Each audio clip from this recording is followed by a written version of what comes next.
Осы сезімде өмір сүрген адамдар бар жерде де, ешкім жоқ, жалғыз қалған сәтте де күнә жасауынан ұялады. Сауда жасаса да таразыдан жемейді. Жұмыс істесе де, басшысы көрмесе де, оны адал істейді. Өйткені оның басты бақылаушысы Аллай кетсе де.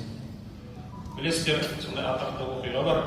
Омар ибн аль-Хаттаб бір күні сапар шегіп келе жатса, Мекке жаққа. Меккенің сыртында бір қой бағып жүрген баланы көреді.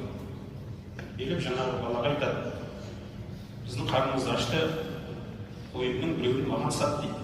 Жаңағы бала айтады: мен құлмын дейді. Яғни бұл қой менікі емес деген сөз.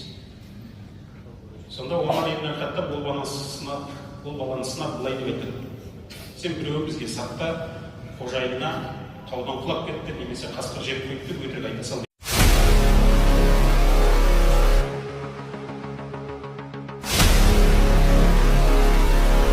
Өтірік айта сал дейді. Жаңағы сөзін аяқтамас, жаңағы бала: Құдай, сонда Алла қайда деп айтады. Яғни Алла көріп тұр дегені ол. Сонда Омар ибн аль-Хаттаб жаңағы баланың сөзіне риза болады.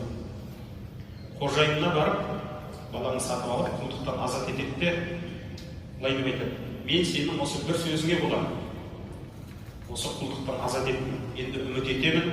Алла Тағала осы сөзіңді тұрсаң, кәмел тұрсаң, сені тозақтан азат етеді деп үміттенемін дейді. Көрдіңіз?